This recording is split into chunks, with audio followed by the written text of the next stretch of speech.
dan sadar bahwasanya kehidupan kita ini hanya sebentar. Hanya sebentar ikhwan, maka kita bicara tentang surga. Jangan sampai kita lalai. Kita merasa kita hidup selama-lamanya di sini. Kita lupa bahwasanya kehidupan kita cuma sebentar. Saya sering sampaikan bahwasanya kita ini hanyalah sedang menjalani salah satu tahapan dari perjalanan yang sangat panjang.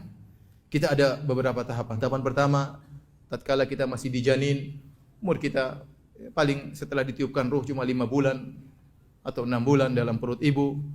Kemudian kita di dunia ini paling 60 sampai 70 tahun ya.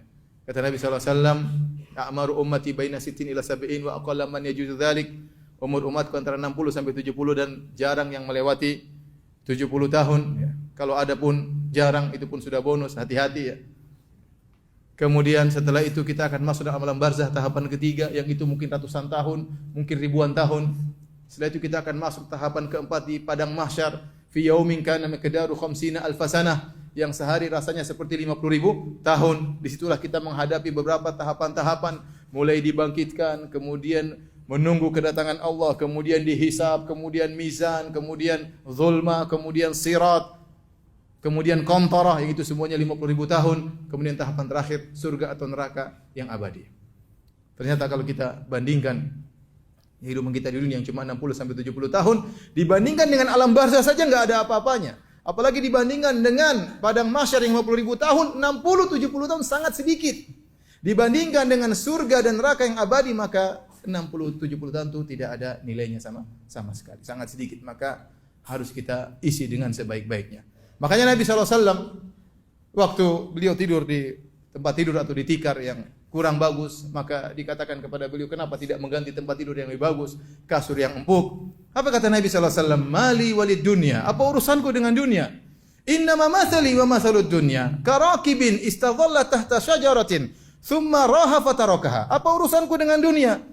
Aku ini permisalan seperti orang yang sedang berjalan bersafar, mampir sebentar di bawah sebuah pohon. Mampir istirahat sebentar, kemudian pergi meninggalkan pohon tersebut. Nabi mengibaratkan hidup dunia ini cuma seperti numpang lewat, sekedar mampir di sebuah pohon sebentar, kemudian melanjutkan perjalanan yang masih sangat jauh. Makanya Nabi SAW berkata kepada Ibnu Umar, Kun fid dunya ka'annaka gharibun aw abiru sabil. Jadilah kau di dunia seperti orang asing atau orang sekedar numpang lewat saja. Karenanya Nabi SAW kalau melihat kehidupan yang sulit, apa kata Nabi SAW? Allahumma la aisha illa aishul akhirah. Ya Allah, tidak ada kehidupan yang sungguhnya kecuali kehidupan akhirat.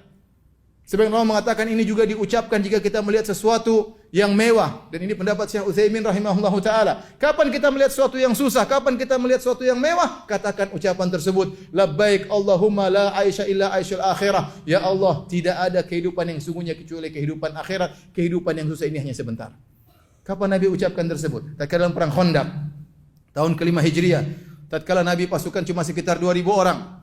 Kemudian akan datang 10.000 pasukan menyerang kota Madinah. Sementara musim dingin, musim kelaparan, sampai para sahabat kelaparan sampai mereka mengikat perut mereka dengan batu karena kelaparan. Sementara mereka harus menggali khandaq, parit yang lebarnya 5 meter, dalamnya 5 meter, yang panjangnya berkilo-kilo dalam waktu yang singkat sebelum datang 10.000 pasukan. Sementara mereka bekerja, badan mereka penuh dengan pasir, mereka kelaparan, kedinginan. Nabi berkata, Allahumma la aisha illa aishul akhirah. Ya Allah, tidak ada kehidupan yang sungguhnya kecuali kehidupan akhirat.